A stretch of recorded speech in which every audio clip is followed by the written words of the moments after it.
कि बहुत ज़माने पहले जामा मस्जिद की सीढ़ियों पे बैठ के कहानियाँ होती थी, तो आज भी हम वैसे ही करेंगे। कैसा प्लान है? बिल्कुल बहुत बढ़िया। अब शुरू ज़्यादातर करो। जो कंटेंट जो होगा हम लोग वहीं पे करेंगे, फिर उसके बाद वहाँ से वॉक करते हुए मिर्ज़ा गालिब की हवेली जाएंगे, राइट? तो ऐसा करते हैं कि अब निकलते हैं यहाँ से।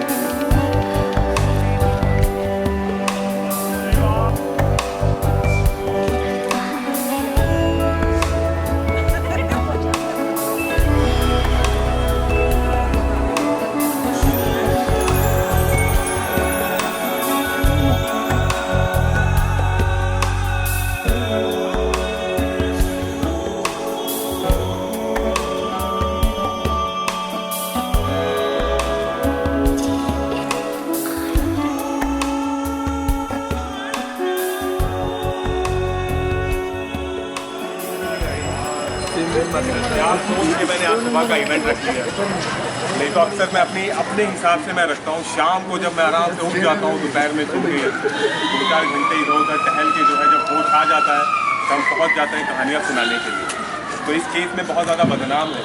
तो बदनामी से मुझे याद आया कि एक बार दिल्ली ज़ुबानी बादशाह ज़फ़र जो है उन्होंने उस्ताद इब्राहिम ज़ौक़ को बुलाया और उनसे कहा कि भैया हमारा जो छोटा फर्जंद है बेटा मिर्ज़ा फ़खरू, वो चाहता है कि वो वालिद को अपना उस्ताद बना ले, तो तुम्हारी क्या राय है?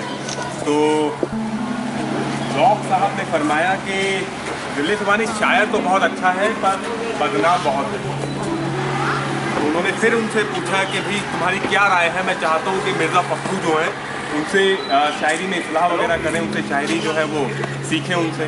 तो फिर जो है ज़ौक़ साहब ने फरमाया कि दिल्ली ज़ुबानी शायर तो बहुत अच्छा है पर बदनाम बहुत है। तो ये बदनाम वाला जो है ना ये चलता ही है हम लोगों के साथ। तो मेरा नाम आसिफ खान देलवी है और मैं दिल्ली से हूँ और पिछले 3 से 4 साल हो चुके हैं मुझे। मैं इसी तरीके से कुछ ना कुछ कराता रहता हूँ और सोचता रहता हूँ कि किस तरीके से लोगों को, स्पेशली जो हिंदुस्तानी लोगों हैं उनको हिंदुस्तान की सभ्यता के बारे में बताया जाए, ताकि वो जो है अपने रोज़मर्रा ज़िंदगी में जो है उसको शामिल कर पाएँ, क्योंकि बहुत ज़्यादा हम लोग आगे आ चुके हैं। तो मैं बहुत ज़्यादा यकीन जो करता हूँ छोटे छोटे किस्से कहानियों पे करता हूँ, ताकि लोग 90% अगर समझ भी ना पाएँ तो 10% उसको अपने साथ लेकर जाएँ। तो कहाँ से शुरू किया? मुमताज़ महल का इंतकाल हुआ और उस गम में शाहजहाँ ने अपने आप को बुरहानपुर में जो है एक कमरे के अंदर कैद कर दिया। 1 महीने के लिए उसने जो है, मतलब बहुत सारे लोग बोलते हैं, कुछ कहते हैं साल भर के लिए कैद किया, कुछ 6 महीने के लिए किया। अलग अलग हिस्टोरियंस और अलग अलग लोगों के अलग अलग पर्सपेक्टिव। 1 महीना मान लेते हैं जो हमने पढ़ा है फिलहाल। 1 महीने के लिए उसको कैद कर लिया, अपने आप को कैद कर लिया और 1 महीने के लिए जो है सबको ये कह दिया गया कि कोई भी जो है मुझसे नहीं मिलेगा। 1 महीने बाद उनके ससुर जनाब आसिफ अली खान जो है उनके पास पहुँचे और वहाँ पहुँचने के बाद जो है उनसे इल्तिजा की कि दिल्ली ज़ुबानी अगर आप इसी तरीके से अपने आप को कैद करे रखेंगे तो जो मुल्क हिंदुस्तान है वो पूरी तरीके से जो है वो बर्बाद हो जाएगा, क्योंकि 1 महीने के अंदर अंदर जो है हमने बहुत सारे सूबों में बगावत की और पूरी तरीके से सल्तनत जो है वो डामाडोल हो गई। दिल्ली ज़ुबानी ने उनकी बात भी नहीं मानी। इतने में जो है उनकी बेटी आई शहज़ादी जहाँ आरा, और शहज़ादी जहाँ आरा ने फिर से जो है उनसे यही इंतज़ार की कि अब्बा हुज़ूर आप जो है अपने आप को इस कैद से बाहर निकालें और फिर से जो है नई ज़िंदगी शुरू करें, क्योंकि आपकी जो रियाया है वो आपके दीदार के लिए मुश्किल है। शाहजहाँ इसी कशमकश में था और कुछ रोज़ बाद जो है वो निकला वहाँ से और ये कहा जाता है, ये कहा गया कि जैसे ही शाहजहाँ वहाँ से निकला कैद से बाहर तो पूरी तरीके से उसके जो दाढ़ी के और जो बाल थे पूरी तरीके से सफ़ेद हो गए और चेहरे पे झुर्रियाँ आ गई और उसका जो लंबा जो मतलब बदन था वो हल्का सा झुक गया।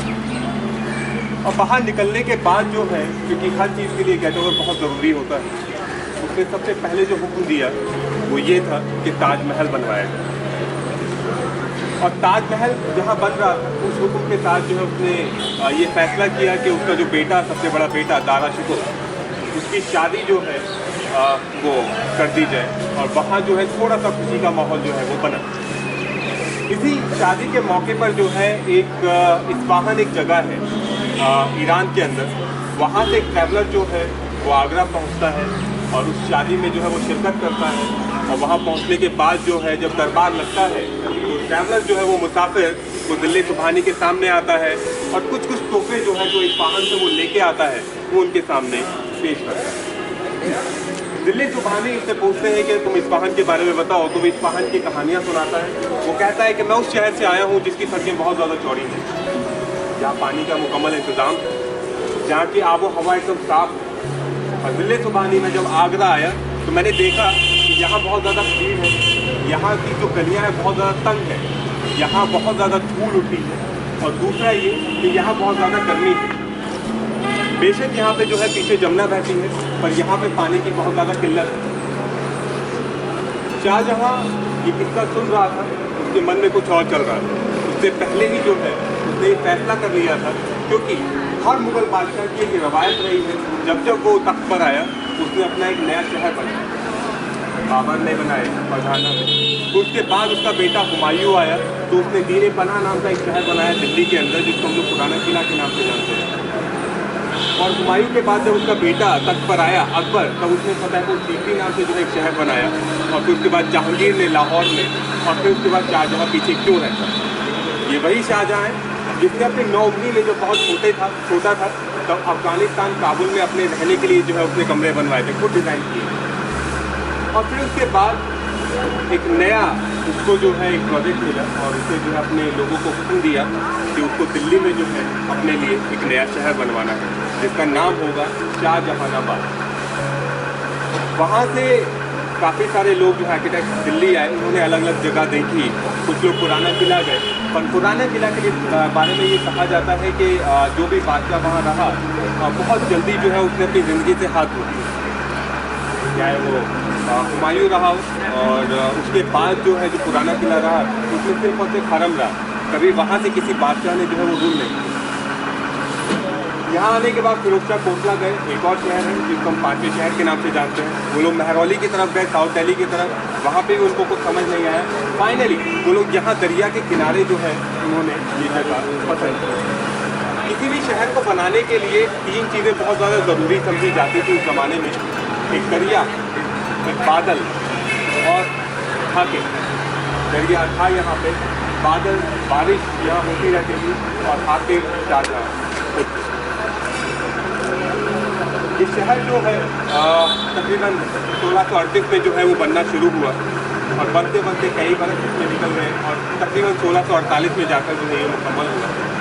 इसके चारों तरफ जो है दीवारें खींची गई। कई बार ये कहा जाता है कि बारिश में वो दीवारें गिरी और उसके बाद जो है फिर से जो है उसको बनवाया गया। दिल्ली किले का जो सिर्फ दीवारें थी जिसमें 50 लाख का खर्चा आया था और वहाँ अंदर जो महल बनवाए गए उसमें 50 लाख का खर्चा आया था, तो तकरीबन 1 करोड़ का खर्चा उसमें आया। आगरा ही नहीं, आसपास के इलाकों से, दक्कन से, ग्वालियर से और हिंदुस्तान के अलग अलग सूबों से बहुत सारे लोग जो हैं यहाँ आकर सेटल हो गए और एक ये नई जन्नत जो है हिंदुस्तान में बन गई। ये कहा जाता है कि इसकी गलियाँ इतनी चौड़ी थी कि कई आदमी एक साथ गुजर सकते थे।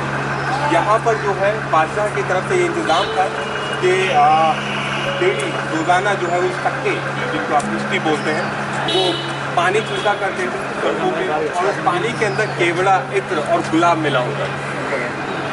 खैर ये थी ये मेरा फर्स्ट था कि मैं थोड़ा सा आपको इसका बैकग्राउंड देता दिल्ली का। ये हमारे पास जो आज तमद्दुन है, जो कल्चर है, जो ज़बान है, जो खाने हैं, उसका पूरा का पूरा 90% क्रेडिट जो है वो इस शहर को जाता है। क्योंकि इससे पहले जितने भी शहर दिल्ली में बने उनको सारे के सारे कहाँ गए किसी को नहीं मालूम। ऐसा क्या हुआ कि वो तबाह हो गए, हम लोग सिर्फ कयास लगाते रहते हैं और सही नतीजे पर नहीं पहुँच पाते। सिर्फ एक हिस्टोरिकली वाइज ये वाला जो शहर था आज तक मौजूद है और यहाँ के जो लोग हैं, कुछ लोग यहाँ मौजूद हैं। जैसे अगर मैं बात करूँ बहुत सारे जो मुस्लिम फैमिलीज हैं वो क्लेम करते हैं कि वो यहीं पर है जब से शाहजहाँ ने जब से ये शहर बनाया। तो फैक्ट 1947 में चल रहा है। 1947 में यहाँ बहुत ज़्यादा दंगे हुए। ये हाल था कि हर जगह जो है लाशें नज़र आती थी। जितने मुस्लिम फैमिलीज थी वो यहाँ से उसके खुद चली गई महरौली की तरफ और वहाँ से जो है वो लोग पाकिस्तान की तरफ चले गए। हिंदुस्तान में ये हरकम था कि हर कोई जो है वो दिल्ली पहुंचना चाहता था। सबका कहना ये था कि दिल्ली में पंडित जी हैं वो हम लोगों की जान बचाएंगे। तो जितनी मुस्लिम फैमिली जो यूपी से आई वो यहाँ कर रह गई। बहुत सारे लोगों को इंतज़ाम करके यहाँ से भेज दिया गया, बाकी लोग यहीं सेटल हो गए। तो कुछ इक्का दुक्का फैमिली जो शाहजहाँ नहीं उसके बाद से जो है वो रह रहे हैं यहाँ पे, पर शाहजहाँ के टाइम से कोई भी फैमिली यहाँ पे नहीं है। थोड़ा सा प्रैक्टिकल होना पड़ता है। यहाँ पूरी दिल्ली में कोई ऐसा शख्स नहीं है जो एक्चुअली क्लेम करे कि उसके पास कोई प्रूफ है कि हाँ वो शाहजहाँ के टाइम से है। सिंपल एक दो फैमिली को छोड़ के।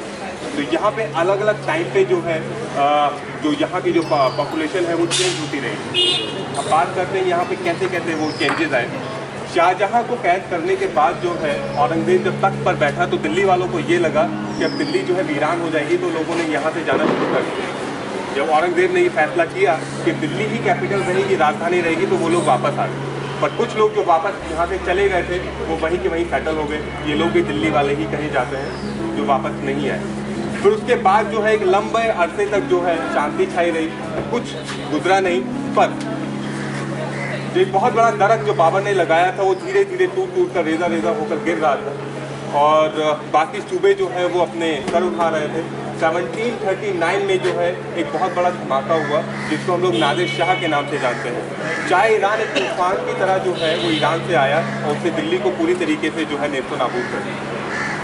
यहाँ आने के बाद जो है ये कहा जाता है कि 24 घंटे तक उसने मारकाट मचाई और उसमें तकरीबन 35,000 से ज़्यादा लोग जो है उन्होंने अपने हाथों अपनी जान से हाथ दिए।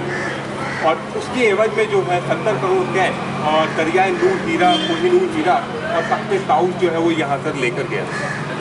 तो यहाँ के जो लोग थे दिल्ली वाले वो लोग छोड़ के गए यहाँ से, जो कभी वापस नहीं आए।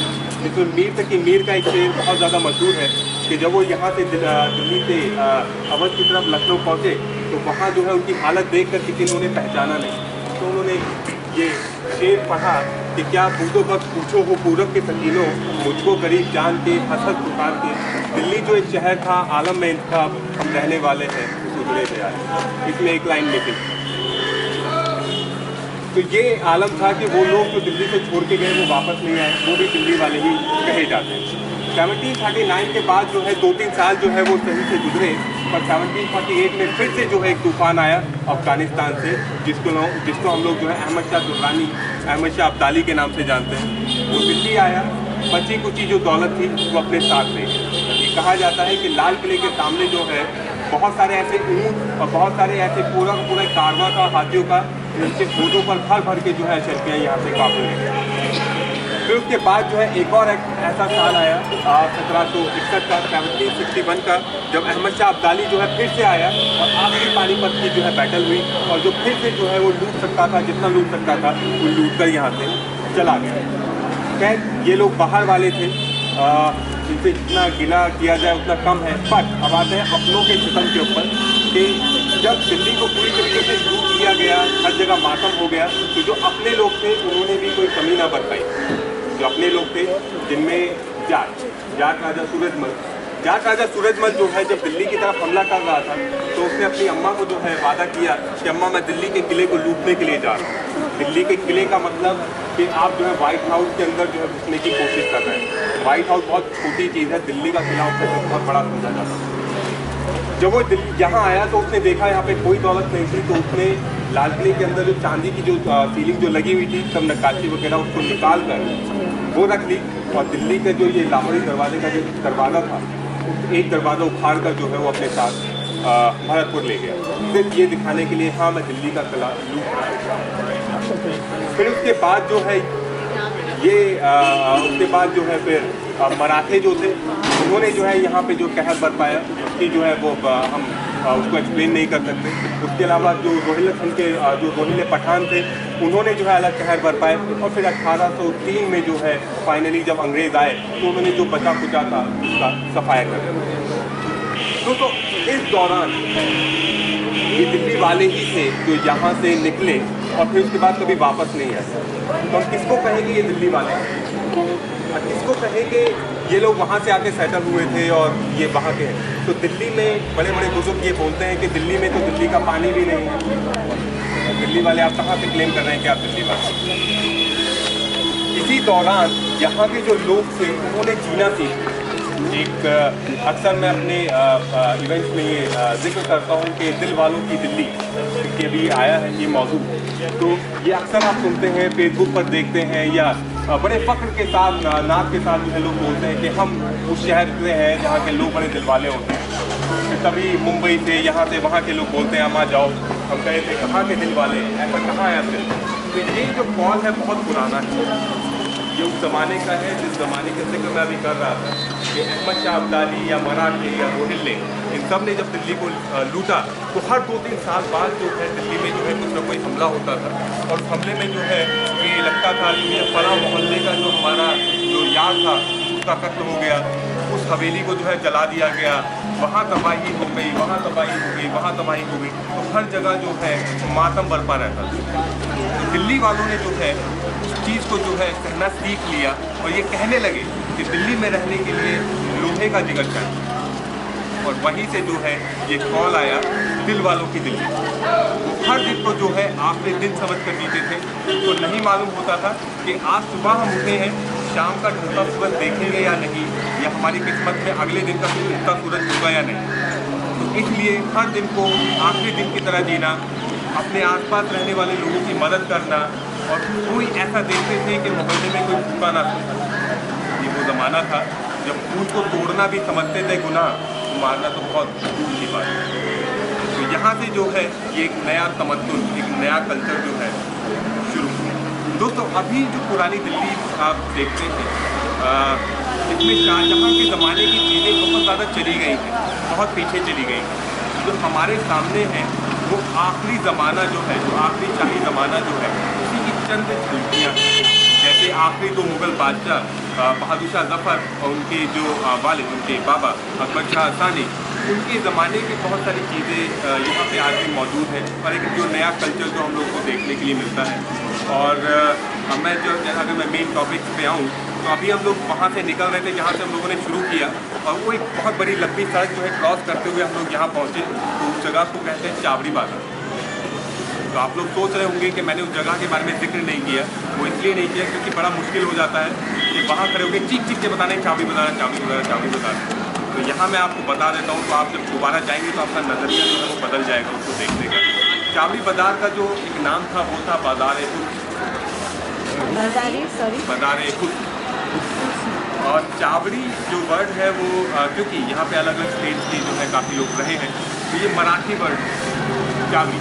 तो इसी बाजार में जो है एक साहब थे महाराष्ट्र के, वो जो है यहाँ पे लोकल काजी जज में जो लोकल डिस्प्यूट्स वगैरह सेटल किया करते थे और एक चौपाल सजाया करते थे। यहाँ पे लोग अपनी फरियाद लेकर आया करते थे, ये कहा जाता है। और तभी से जो है ये वर्ड चावड़ी निकल के आया। जब ये सारा मामला चल रहा था कि जब अलग अलग तरह के लोग आके के दिल्ली को लूट रहे थे, तब दिल्ली में जो एक नया तमद्दुन पैदा हुआ, उस तमद्दुन में था मुजरा का, जो आजकल हम लोग इसको बहुत ज़्यादा बुरा मानते हैं। तो मुजरे के बारे में अगर मैं गुफ्तगू करूँ तो मुजरा क्या है? मुजरा है सलाम करना। बहुत पहले शाही ज़माने में 16 और 17 सेंचुरी में जब कोई शख्स बाहर से आता था, तब जो नकीब था वो आवाज़ लगाता था कि फ़लाँ शख्स जो है वो दिल्ली सुबहानी के सामने जो है वो मुजरा पेश करना चाहता है। तो वो साहब आते थे और वो इस तरीके से जो है वो मुजरा पेश करते थे। तो मुजरा क्या होता था? वो अलग अलग उहदों के हिसाब से होता था। अगर कोई शहज़ादा है तो शहज़ादा जो है वो 3 बार जो है वो मुजरा करेगा। अगर कोई अमीर उमरा है, कोई मिनिस्टर है तो 7 बार करेगा। या अगर कोई औरत है या बहुत ज़्यादा नीचे उस पर डेजिग्नेशन पे है या बहुत ज़्यादा आजिज़ी के साथ, मतलब बहुत ज़्यादा मतलब एकदम अपने आप को निछावर करना है बादशाह के ऊपर, तो उसको फर्शी सलाम कहा जाता था। नीचे से इस तरीके से जो है वो आगे बहुत पीछे से जो है कम से कम 200 मीटर पहले से जो है वो इस तरीके से करना जो है वो शुरू कर देते हैं। मतलब लड़के लोग सुन लें, अगर आपको प्रपोज करना है तो 1 किलोमीटर पहले से करना शुरू कर देते हैं इस तरीके से। तो ये मुजरा होता था। फिर उसके बाद जो है 18-19 सेंचुरी में हुआ ये कि जो रक्कासाएँ, तब आया कोई वर्ड नहीं था, तो जो रक्स करते थे, डांस करते थे, उनको रक्कासाएँ बोला जाता था। तो रक्कासाएँ जब आती थी तो बोलती थी कि आलीजा मैं मुजरा पेश करने की इजाज़त चाहती हूँ। तो आलीजा जो है वहाँ से इजाज़त दिया करते। और इस तरीके से जो ये जहाँ रहा करती थी इनको अदाकारा कहा जाता था। ये कोठे एक तहजीब का मरकज़ थे, बहुत बड़ा मरकज़, ऐसा कि यहाँ पे लोग बाकायदा तहजीब सीखने के लिए आते हैं। और हम जैसे लोग, मतलब आप तो नहीं, हम जैसे लोग वहाँ पे एंटर नहीं हो सकते थे। बाकायदा बाहर एक फ़ौज होती थी, कुछ लोग खड़े होते थे, आपकी ड्रेस देखी जाती थी और देखा जाता था कि आपकी थैली में कितनी अशर्फियाँ होंगी, आप अफोर्ड कर सकते हैं या नहीं कर सकते हैं जाके। तो वहाँ जाने का मतलब बहुत बड़ी बात, बड़े बड़े नवाब और बड़े बड़े राजा जो है वहाँ जाया करते थे मुद्रा देखने के लिए। तो ये बहुत नज़ाकत और नफासत वाली चीज़ होती थी कि अगर मैंने बुलाया कि मेरी बेटी की शादी है और मैं चाहता हूँ कि फलां जो अदाकारा है तवायत जो है वो आए और हमारे यहाँ मुजरा पेश करे, तो मुझे उसके लिए सुखपाल भेजना पड़ेगा। पालकी कोई वर्ड नहीं होता था पहले, ये बाद में जो है वो चलने लगा। तो पहले की जो सवारियाँ होती थी वो होती थी जैसे हवादार, सुखपाल, तो इस तरीके से जो है वो भेजा जाता था और जो है कुछ लोग भेजे जाते थे। तो पहले जो है बुक करने के लिए होता ये था कि घर की जो बड़ी औरत है वो जाएगी वहाँ पे, और फिर उसके बाद जो है वो जो खानिन बी है, जो मेन जो हेड है उस कोठे की, उसके पास जाकर जो है वो बैठेगी। तो खानिन बी जो है तो उसके बाद जो है उनको एक पान जो है वो ऑफर करेंगी, वो पान खाएंगी और फिर उसके बाद जो बी जो आई हैं उनको बुक करने के लिए वो कहेंगी कि भाई हमारी बेगम चाहती है या हमारे नवाब साहब चाहते हैं या हमारे राय साहब या हमारे ठाकुर साहब या हमारे राजा साहब चाहते हैं कि आप बच्चे के मुंडन में या उनकी मांझे की रस्म में या इसमें उसमें आए और मुजरा पेश करें। तो ऐसा होता था कि वो खुशी खुशी उन अशर्फियों को लेती थी, ये कहते हुए जो नवाब होता था कि मैं ये पैसे ले लेती हूँ इस वजह से ताकि बेगम साहिबा को बुरा ना लगे। तो मैंने जैसे एक वर्ड यूज़ किया कि उस ज़माने में फूलों को तोड़ना भी समझते थे गुनाह, तो हाजिर जवाबी और किसी को मतलब नीचा दिखाना, वो ऐसा होता था कि आजकल गालियाँ अलग अलग किस्म की जो है वो ईजाद की हैं हम लोगों ने। पहले जो है बहुत अलग किस्म की गालियाँ होती थी और हाजिर जवाबी इस तरीके से कि सामने वाला नीचा भी हो जाए और जो है उसकी बहुत ज़्यादा इज्जत भी ना जाए। तो ये कोठों का चलन था।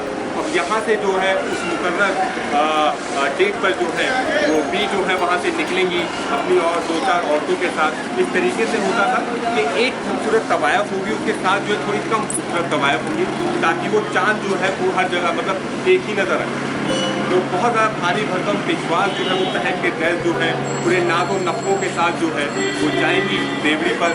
वहाँ जो उनका इस्तकबाल किया जाएगा, एक कमरा उनको दिया जाएगा, 1 घंटे बाद जो है वो तोड़े पहनेंगी और फिर उसके बाद जो है वो मुजरा पेश करेंगी और फिर रात भर जो है मुजरा होगा।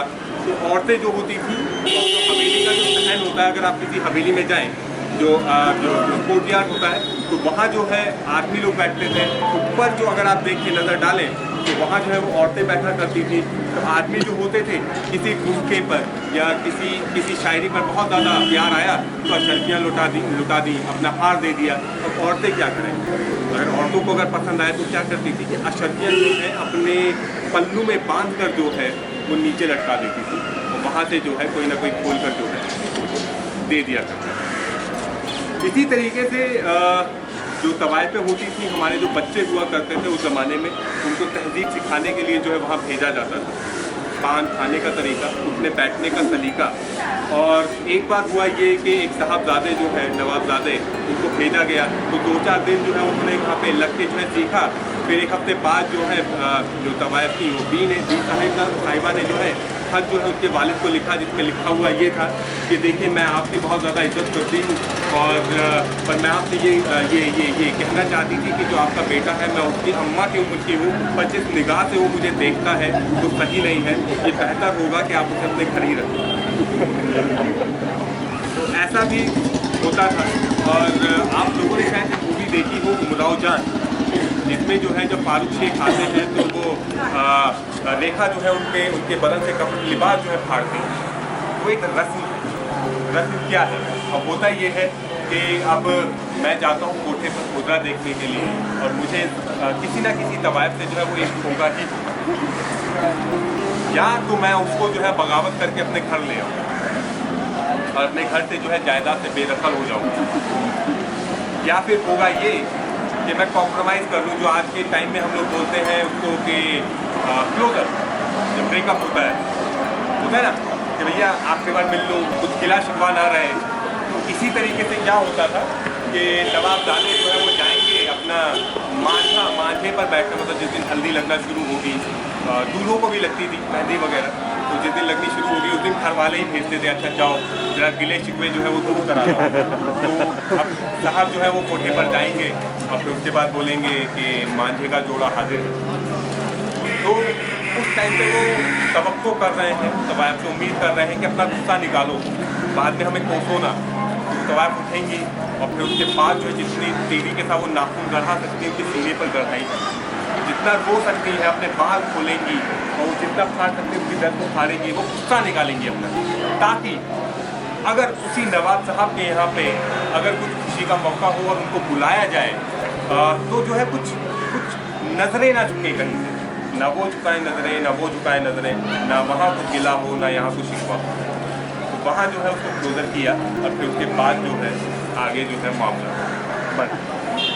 इसी तरीके से जो है जो हाजिर जवाबी की मैं बात कर रहा था तवायफों की, होता ये था कि एक बार जो है एक मुश्तरी बाई बहुत मशहूर तवायफ थी या चावड़ी बताती, तो वो जो है लाला चुन्नामल जो है जिनकी हवेली है, वहाँ पे जो उनके वालिद जो है उनके यहाँ पे जो है वो मुजरा पेश हुआ। तो जो लौंडों का जिक्र होता है, जो मतलब दिल्ली के जो आजकल तो लौंडे कम खुराफात हैं, उस ज़माने में ज़्यादा खुराफाती होते थे, मतलब जहाँ जहाँ लौंडे खड़े हुए हैं वहाँ से कोई तवायफ जो है निकल नहीं, कुछ ना कुछ जो है उसके पीछे जो है फिक्रा कसना ही कसना होता था।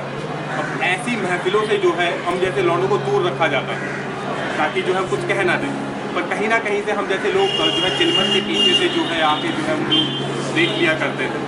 तो मुश्तरी बाई जो है वो पहुंची जब तवायफ मतलब मुजरा पेश करने के लिए, तो उस एक लौंडे ने जो है वो भाप लिया कि भैया मुश्तरी बाई जो है उनका पैर भारी है, शीर्षक है। तो उन्होंने एक शेर पढ़ा, वो ये था कि हमल 9 महीने का है मुश्तरी को, बस कुछ रोज में लड़का हुआ चाहता है। तो चाहता जो है वो काफिया है, जहाँ पे जो है वो शेर खत्म होता है।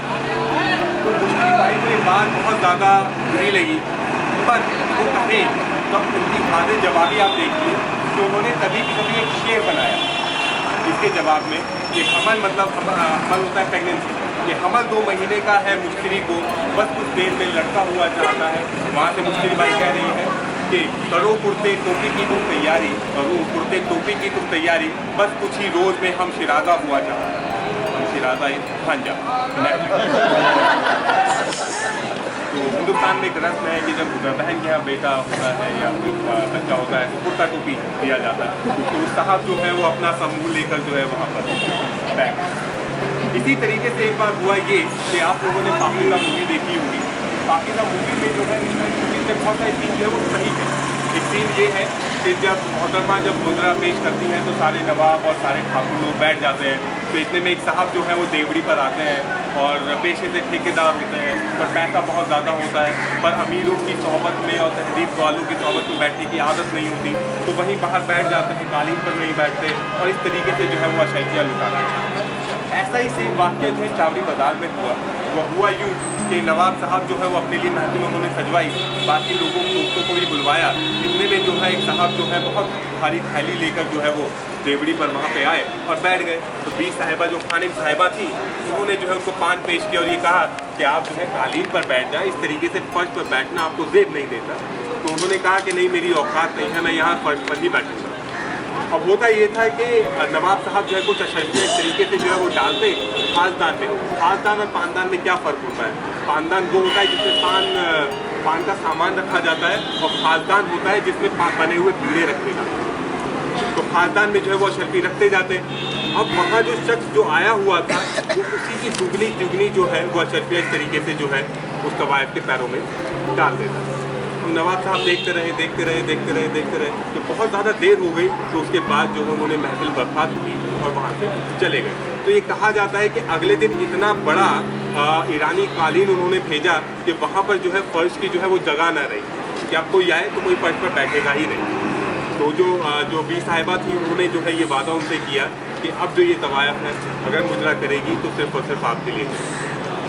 तो इस तरह की जो महफिलें उससे जो है ये जगह बहुत ज़्यादा आबाद रहती थी। और मुजरे की जितनी बातें की जाएँ उतनी कम है। एक बात हुआ ये कि एक साहब जो है वो अपनी छड़ी घुमाते हुए जो है वो पहुँचे और बेगम साहिबा जो है वो नीले रंग की ड्रेस में उन्होंने पहनी हुई थी, तो वहाँ से जो है पान खाते हुए बोल रहे हैं कि आज तो शरबत कासमी बनी बैठी हो। शरबत कासमी मतलब एक शरबत नीले रंग का।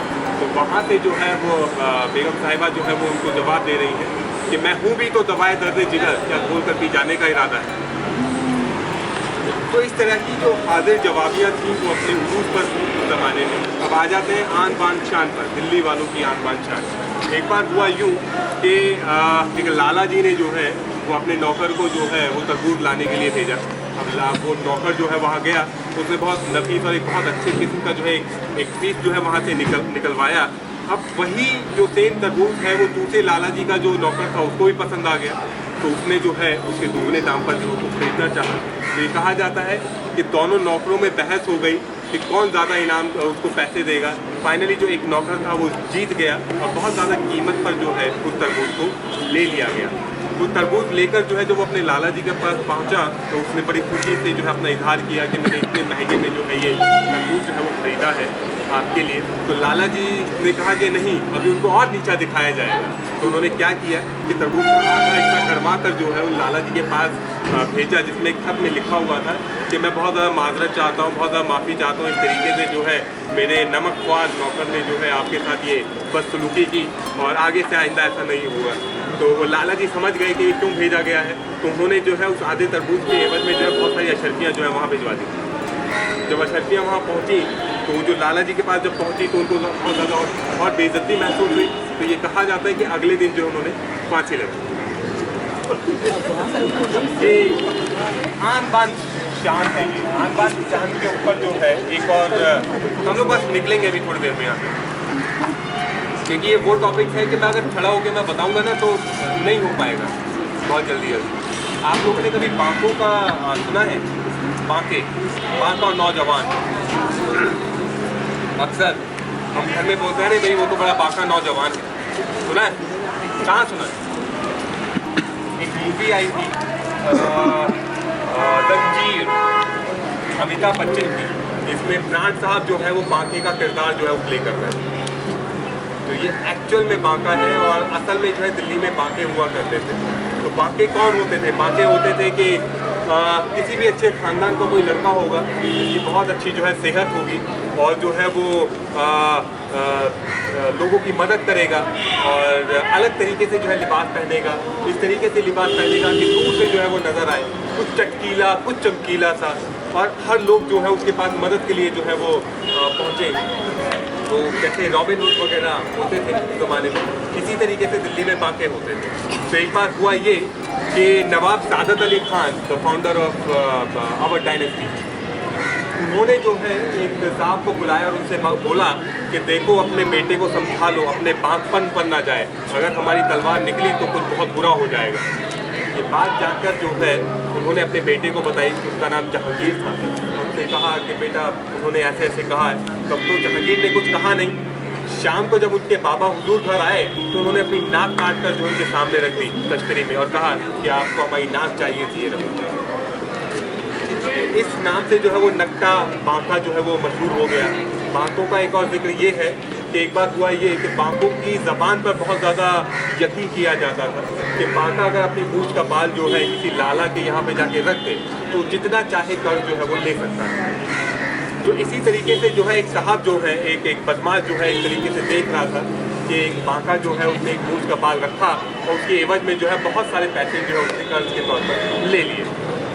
तो बदमाश जो है वापस जो है वो पहुंचा और बांके का एकदम इस तरीके से फेस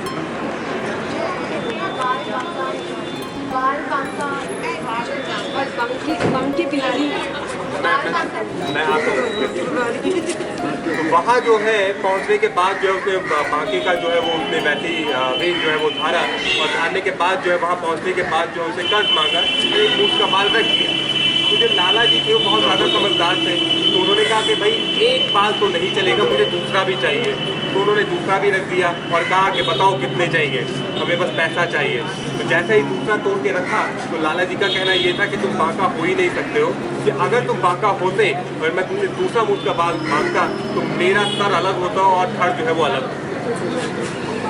तो ये बांके थे। और एक बात हुआ ये कि मोहम्मद शाह रंगीला के ज़माने में, मोहम्मद शाह रंगीला एक बादशाह थे जिनका वक्त 1719 से 1748 था। तो एक बांका बहुत ज़्यादा मशहूर था, इतना मशहूर था कि वो जो है पेड़ पर हमेशा रहा करता था और जब भी वहाँ से सवारी गुजरा करती थी तो ऊपर से ही जो है वो बादशाह सलामत को सलाम किया करता था। बादशाह ने एक बार बुलाया और उससे जो है पहलवानी करवाई तो उसने 2-4 लोगों को एक साथ जो है वो पटक दिया। तो तब से जो है मोहम्मद शाह रंगीला ने उसे अपनी आर्मी में रख दिया। और ये कहा जाता है कि बाद के जो मुगल बादशाह थे उन्होंने अपनी आर्मी में जो है एक जत्था जो है वो बांकों का भी रखा हुआ था। तो बाद में जो है 1857 के गदर के बाद जो है दिल्ली में कौन चला वो ये था कि दिल्ली के बांके जिनकी जूती में 100 टाके, समझ आया? दिल्ली के बांके जो थे वो इतना ज़्यादा गरीब हो गए थे कि बेचारे एक एक जूती में 100 टाके जो है, मतलब ये कहने वाली बात है कि उनको सिलवा कर जो है वो पहना करते थे। दोस्तों, एक बहुत बड़े शायर थे जिन्होंने ये कहा कि तमद्दुन खत्म होने के बाद जो है एक नया दौर जन्म लेता है। मैं भी ये वाली बात बोलता हूँ कि 1857 में जो हुआ वो एक सल्तनत की तबाही नहीं थी, वो एक पूरे तमद्दुन का खात्मा था। एक पूरा तमद्दुन, एक पूरा कल्चर तबाह हुआ, फिर उसके बाद जो है एक नया दौर जो है वहाँ से निकला। 1857 में दिल्ली की ईंट से ईंट बजा दी गई और यहाँ के बहुत सारे लोग जो है यहाँ से माइग्रेट करके चले गए। बहुत सारे लोग दक्कन चले गए, बहुत सारे लोग लखनऊ चले गए, बहुत सारे लोग जो है यहाँ से रामपुर चले गए। और उस ज़माने में रामपुर को हिंदुस्तान का बुखारा कहा जाता था क्योंकि जितने शायर और जितने राइटर थे वो सारे रामपुर में रहना उन्होंने शुरू कर दिया। और दिल्ली में फिर उसके बाद जब बहादुर शाह जफर यहाँ से निकले तो दिल्ली वालों ने भी जो है दिल्ली को छोड़ दिया, कत्लेआम हुआ, बहुत कुछ यहाँ पे जो है कहर बरपाया गया। तो कहा जाता है तकरीबन 20-30 साल तक दिल्ली में दिल्ली वालों को जो है इजाज़त नहीं थी, खासकर जो है जो ऐसे लोग जिनके खानदान वालों ने जो है गदर में जो है वो हिस्सा लिया। और फिर उसके बाद का सिलसिला आपके सामने ही है। 47 में जो बची कुची जो दिल्ली की फैमिलीज थी जब वो पाकिस्तान गई तो आप पढ़ेंगे तो आपको आपकी आंखें जो है वो मतलब चश्मे नम हो जाएंगी, आंसू निकल आएंगे कि वहाँ के जो दिल्ली के जो लोग थे उन्होंने जो है पाकिस्तान जाकर जो है ये बात कही है कि हमें दिल्ली की जो नालियाँ हैं उसकी बू की भी बहुत याद आती है। ये बहुत बड़ी बात है कि दिल्ली की इतनी याद आती है कि जो दिल्ली की जो नालियाँ उसकी भी बू हम बहुत ज़्यादा मिस करते हैं। तो ये बहुत कुछ बीता है और बीतने के बाद जो है कि नया दौर जो सामने है। मेरे पास बहुत सारे टॉपिक्स हैं आज के लिए। अगर आप लोगों के पास कोई पर्टिकुलर क्वेश्चन हो तो प्लीज़ आप मुझसे पूछिए, क्योंकि ये वॉक कराने का मकसद यही है कि थोड़ा बहुत आप लोगों को ज्ञान दे दिया जाए। एनी क्वेश्चन दैन हम लोग यहाँ से उठ के बिल्कुल बल्ली मारा। जामा मस्जिद, अभी मेरे पास क्वेश्चन आया कि मैंने जामा मस्जिद के बारे में बात नहीं की, वो मैंने जान के नहीं की क्योंकि ये बहुत बड़ा एक टॉपिक है। बट मैं थोड़ा सा बीच में मैं बता देता हूँ कि ये तकरीबन 1650 में ये बननी शुरू हुई और इसमें 6 साल लगे इसको बनने में और तकरीबन इसमें 6 लाख से ज़्यादा का ये कहा जाता है खर्चा है, मेरे हिसाब से ज़्यादा ही आया होगा। और ये मस्जिद जो है 1857 के बाद अंग्रेज़ों ने अपने कब्जे में ले ली थी और इसमें जो है वो घोड़े बांधा करते थे। उसके बाद जो दिल्ली के जो हिंदू धन्ना सेठ लोग थे उन लोगों की रिक्वेस्ट पर जो है यहाँ से जो है उन लोगों को हटाया गया और वापस मुसलमानों को यहाँ पे बसाया। तो बीच में मैं जाऊँ मस्जिद का जिक्र करूँ, I think we should become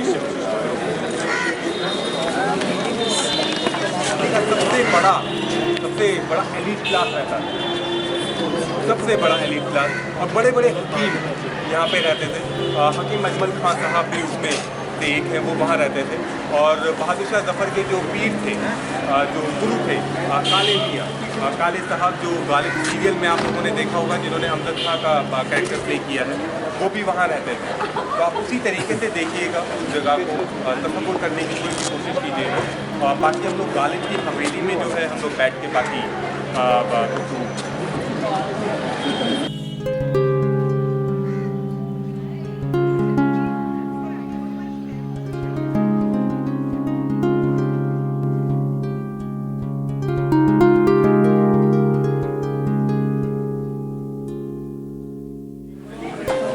Shah Alam का ज़माने का मैं डिस्कस कर रहा था। शाह आलम जो थे वो बहादुर शाह जफर के दादा थे और उस ज़माने में बहुत सारी फैमिलीज जो हैं वो सेंट्रल एशिया से माइग्रेट करके हैं। आवाज़ आ रही? तो इधर आ जाओ।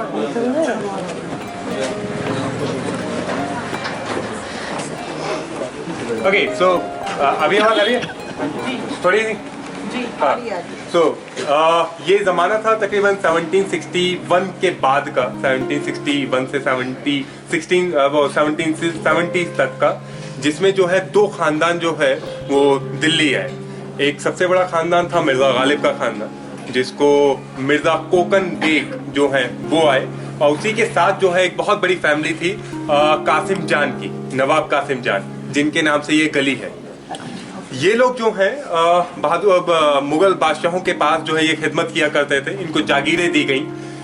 जो नवाब कासिम जान थे, इनको जो है इनका जो छोटा भाई था उसका नाम था आरिफ जान, और आरिफ जान के एक बेटे थे जिनका नाम था अहमद बख्श खान। तो अहमद बख्श खान साहब की जागीर थी लोहारू में, लोहारू फिरोजपुर झिरका वगैरह, ये आपका हरियाणा में पड़ता है। और उनके अहमद बख्श खान साहब के छोटे भाई थे जिनका नाम था मिर्ज़ा इलाही बख्श मारूफ।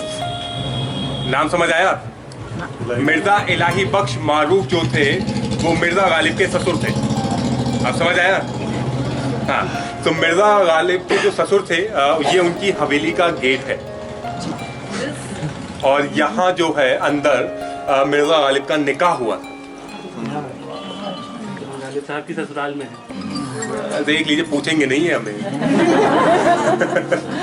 सो ये मतलब बहुत इजी उसमें कि यहाँ मिर्ज़ा गालिब का निकाह हुआ था, और अभी जो है यहाँ पे स्कूल बन गया है। और यहाँ पे वो जो हवेली है, एक बार मैंने विजिट किया था, अंदर जो है वो बहुत सारे कुत्ते रहते हैं, तो मतलब वो मतलब डर लगता है, तो मतलब अगर जाएंगे तो प्रॉब्लम हो जाएगी, इसलिए हम लोग अंदर नहीं जाते हैं। वो परमानेंटली उसको लॉक कर दिया गया है, और वो रेजा करके जो है वो गिर रही है। यहीं जो है इसी में आगे जाके हवेली हिसामुद्दीन हैदर है। यहाँ पे आप देखते हुए चलेंगे तो आपके लेफ्ट हैंड साइड पे जो है वो मिलेगी।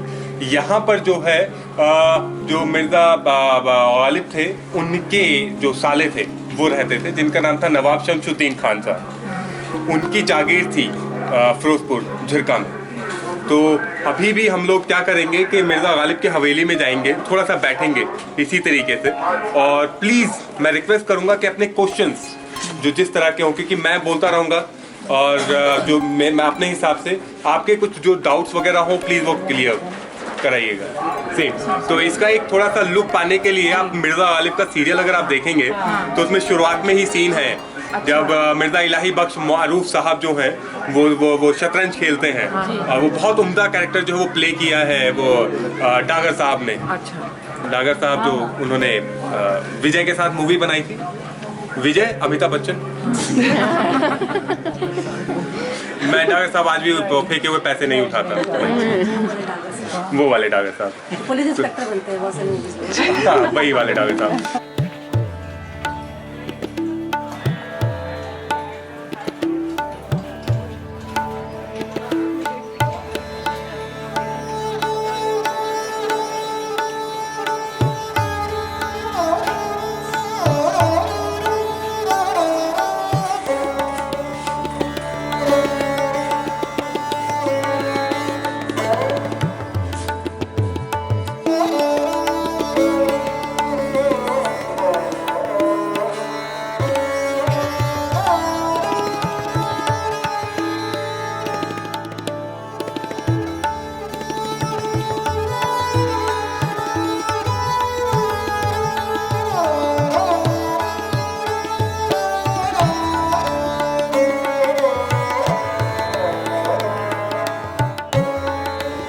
तकरीबन 1995 के आसपास, थोड़ा सा पीछे थोड़ा सा आगे, एक साहब ने जो है इस हवेली को ट्रेस किया कि यहाँ पे मिर्ज़ा नौशाद वो रहा करते थे, और उसके बाद जो है दिल्ली गवर्नमेंट ने जो यहाँ पे फैक्ट्री थी अंदर उसको खाली कराया, और फिर उसके बाद जो है गालिब मेमोरियल बना दिया।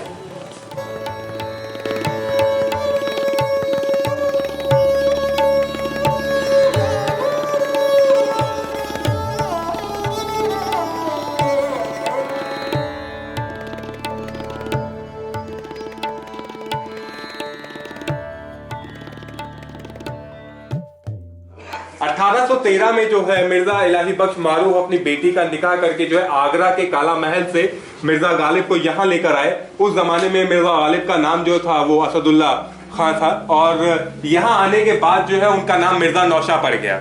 हुआ ये कि हिंदुस्तानी सभ्यता जो गंगा जमुना तहजीब है उसमें दामादों को बहुत ज्यादा अहमियत दी जाती है, और ये कहा जाता है कि शादी के 1 साल तक जो है उसको शाह का दर्जा दिया जाता है। शाह मतलब उसको बादशाहों की तरह ट्रीट किया जाता है।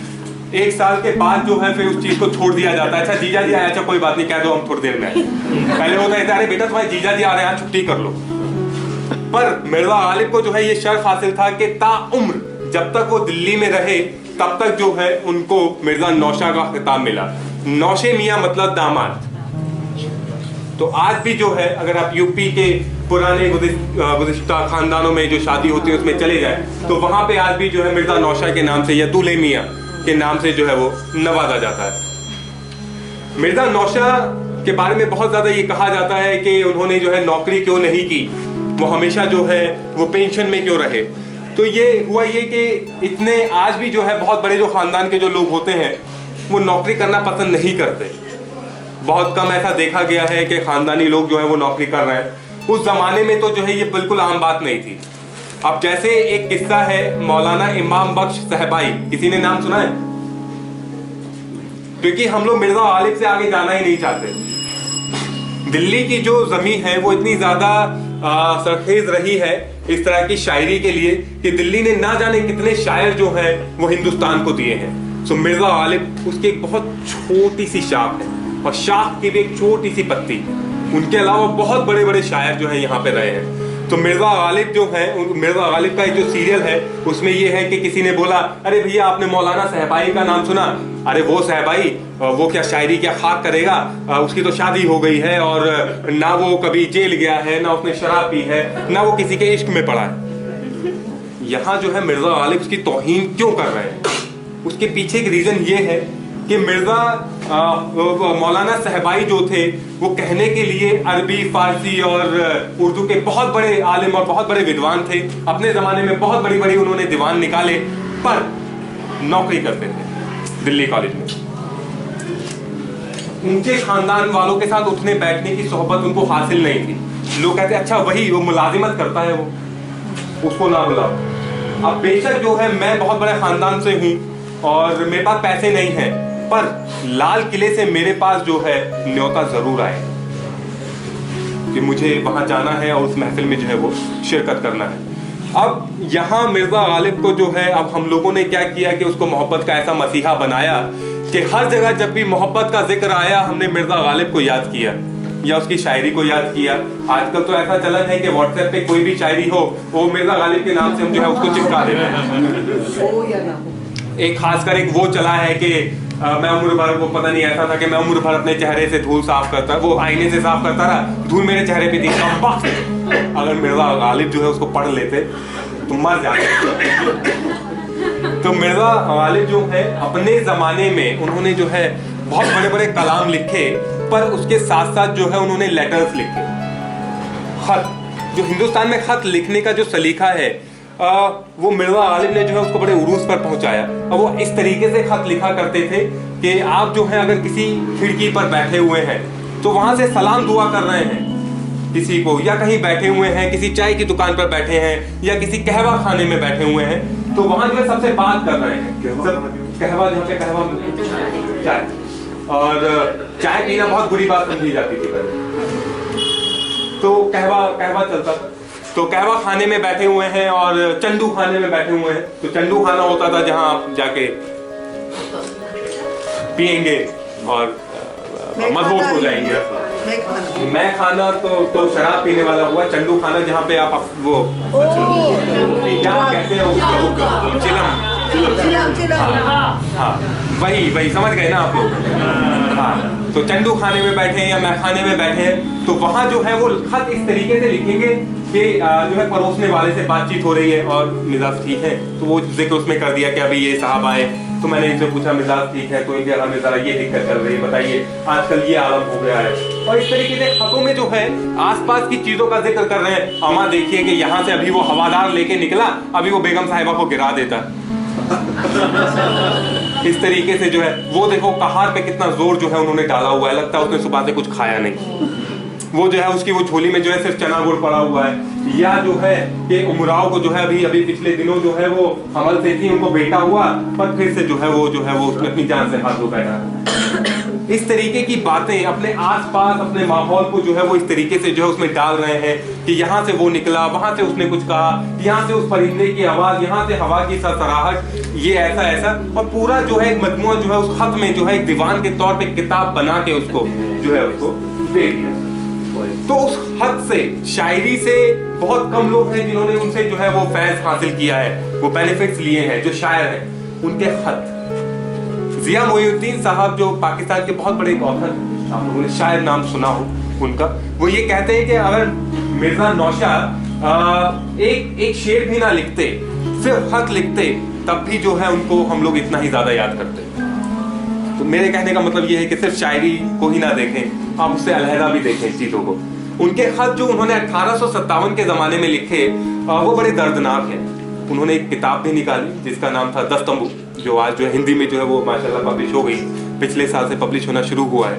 तो 10 तंबू में उन्होंने 4 महीने 4 दिन का हाल जो है उन्होंने दिल्ली का लिखा है, जिसमें वो बयां कर रहे हैं कि किस तरीके से बागी सिपाही दिल्ली आए और किस तरीके से जो है मेरा घर कश्मीरी दरवाजे से और दिल्ली दरवाजे से बिल्कुल बीच में है, और तोपों की और आवाज से जो है वो सराबोर माहौल रहता है। तलवार इस तरीके से बजती है जैसे कोई हसीना जो है यहाँ पे रक्स कर रही है, और हमारे यहाँ पानी नहीं है, लोगों ने जो है कुओं में और बावलियों में जो है वो जहर डाल दिया है, बारूद मिल गया है। अब वो धोबी कहाँ से लाऊं जो मेरे कपड़े धोए, तो हम नए कपड़े पहने, मुझे आटा पिसवाना है, यहाँ पर मतलब कोई भी नहीं है कि जो है वो जमादार आए तो कूड़ा यहाँ से ले जाए उठाकर। इस तरह की चीजें जो है उन्होंने अपनी जो है खतों में लिखी है। तो वो ये लिखते हैं कि बरसात हुई तो हम लोगों ने जो है बारिश का पानी जो है दुपट्टे से छाना, और छानने के बाद जो है उसको जो है इस्तेमाल में लेकर आए। 1857 के बाद जो है उनके सेंस ऑफ ह्यूमर का जो है वो लोग इस तरीके से जो है वो बयां करते हैं कि एक अंग्रेज अफसर थे, उन्होंने जो है जब उनसे पूछा कि आप मुसलमान हैं, तो उन्होंने बोला जी मैं आधा मुसलमान हूँ क्योंकि मैं शराब पीता हूँ पर सुअर नहीं खाता। तो जो है जो अंग्रेज अफसर जो थे उन्होंने कहा कि ये जनाब कहाँ किस बगावत में हिस्सा लेंगे, तो उनको जो है वो भेज दिया गया। दिल्ली में जो है शायरों को बड़ा सताया जाता है। आप देखेंगे कि आज के जमाने में शायर नहीं है, अगर कोई शायर है तो वो सिर्फ और सिर्फ अपना नाम कमाने के लिए लिख रहा है। पहले के जो शायर थे वो अपनी नफ्स खुश करने के लिए लिखते थे। एक होता है आप सिर्फ पेट भर लें, और एक होता है कि अपनी रूह को खुश करने के लिए कुछ खाएं या पिए। तो उस हिसाब से जो है वो लिखा करते थे। गालिब जो है उनमें से एक।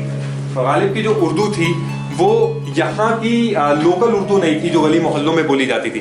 गालिब की जो उर्दू थी वो महल सरा की उर्दू थी जो लाल किले के अंदर बोली जाती थी। अब जैसे जो है उन्होंने एक शेर कुछ यूं कहा है कि बाजी चाहे अतफाल है दुनिया मेरे आगे, होता है शब रोज तमाशा मेरे आगे। तो अपने ज़माने में जो है वो इतनी बड़ी बात कर रहे हैं कि दुनिया जो है मेरे सामने जो है बाजीता अतफाल है कि बच्चों के खेलने का मैदान है, और मैं जो है डेली देखता हूँ उसको, और वो ऐसा है जैसे होता है शब रोज तमाशा मेरे आगे। तो डेली जो है कुछ ना कुछ तमाशा होता है। इस तरीके से जो है वो मिर्जा गालिब थे, और दिल्ली के लोग इस तरीके से उनको बहुत ज्यादा सताया करते थे कि एक वक्त ऐसा आया कि उन्होंने कह दिया कि दिल्ली के रहने वालों असद को सताओ मत, बेचारा यहाँ चंद यौम का मेहमान, मतलब कुछ रोज का मेहमान है, फिर यहाँ से चला जाएगा। तो इस तरीके से थे मिर्जा गालिब कि उनकी शायरी तो खैर बहुत अलग है, और मैं इस लायक नहीं हूँ कि उनकी शायरी का जिक्र करूँ। पर वो कैसे थे? वो ऐसे थे कि अगर दोपहर के खाने में शामी कबाब ना हुए तो खाना नहीं खाते थे। वो ऐसे थे कि रात के खाने में अगर मसूर की दाल नहीं हुई तो खाना नहीं खाएंगे। अब मसूर की दाल से जो है मुझे ध्यान आया कि मुझे खाने के ऊपर बात करनी है आप लोगों से, और यहाँ बहुत सारी चीज़ें हैं जिसका मुझे जिक्र करना है। तो आप लोग मुझे जो है वो मिर्जा गालिब के ऊपर कुछ क्वेश्चंस हो तो प्लीज़ पूछ लीजिएगा। मैं दिल्ली के खानों की एक लिस्ट लेके आया हूँ, ये ना समझिएगा कि मैं फर्रे बना के लाया। मुझे ये पूछना था कि जो लिखा हुआ है गालिब का वो इतना बचा नहीं था कि जिस लाइब्रेरी में था वहाँ पे आग लगी। ओके, तो हुआ ये कि मिर्जा गालिब के जितने दीवान थे वो 1857 की भेंट चढ़ गए। तो उनके शागिर्द थे जिनका नाम था मौलाना अल्ताफ हुसैन हाली पानीपती। उन्होंने जो है उनके उनके उनके ज़माने में जितने शेर वगैरह थे उन्होंने उसको जो है दर्ज किया और उसको जो है निकाला यादगार गालिब के नाम से। तो दोस्तों दिल्ली का खाना बड़ा मशहूर है, मैं आपको बता दूं। मैं अभी हाल में मुंबई गया था तो वहाँ मुझे कुछ समझ नहीं आया और मैं चौपाटी पे निकला। मैंने कहा कुछ खाने का कुछ लज्जत मुझे मिल जाए। और फिर उसके बाद जो है हम लोग यूपी में अलग अलग शहरों में निकले, वहाँ भी खाने की मुझे वो बात नज़र नहीं आई जो दिल्ली के खाने में है। दिल्ली के थोड़ा तेज बोलिए, ये लोगों को समझ नहीं आया। दिल्ली से है ना? नहीं, सही बात है। खाने में जो दिल्ली का जो जायका है वो कहीं नहीं है। सही बात है। और दिल्ली के लोगों में जो अना है, अब दिल्ली के जो माथुर हैं वो इस बात के लिए बहुत ज्यादा मशहूर थे कि उनके घर में जो मसूर की दाल बनेगी उसको तो बादशाह भी उसके कायल होंगे। अब वो कम से कम जो है 2.5 अशरफी जो है उसमें दाल में लगेगी, तब जाके जो है वो मसूर की दाल बनेगी। और वहां से जो है ये लतीफा, ये कहावत निकली, क्या मुंह और ये मसूर की दाल। तो आप देखें ना, दादी नानी के जो किस्से होते हैं वो कहाँ से आए हैं, वो यहीं से ही निकले हैं ये सारे के सारे। और दिल्ली में एक और कहावत निकली, वो ये थी कि या तो खाओ घी से या तो खाओ जी, या तो जाओ जी से। मतलब हुआ ये कि एक साहब जो है वो अपने रिश्तेदारी में गए, तो वहां पे जो है नया जमाना आ गया था। 1857 से पहले भी जो है दिल्ली के लड़कों को नए जमाने वाले कहा जाता था, क्योंकि लड़के जो है वो बूट वगैरह पहन के घूमा करते थे। तो अंग्रेजीपन जो है वो काफी हद तक जो है वो आ गया था। अब वहाँ जो है वहाँ पहुंचे तो रिश्तेदारी में, तो उन्होंने जो है बाकायदा चम्मच वगैरह सब लगा दिया वहाँ पे, और जो है वो चम्मच से जो है उन्होंने घी निकाल के देना शुरू किया। तो उन्होंने कहा नहीं जी, मुझे घी जो है वो पचता नहीं है और मैं घी खाता नहीं, तो आप इसे रख लीजिए। तो अब वही मेहमान जो है कुछ रोज बाद जो है उनके घर आए, तो उन्होंने क्या किया, देखा कि पीतल का छोटा सा लोटा है और उसमें जो है घी ऊपर तक भरा हुआ है, और वो लेते हैं इस तरीके से मसूर की दाल में डालते हैं। तो उन्होंने कहा, पूछा कि भाई आप हमारे यहाँ आए थे, आपने घी क्यों नहीं खाया? कहते मैं घी चम्मच से नहीं खाता हूँ।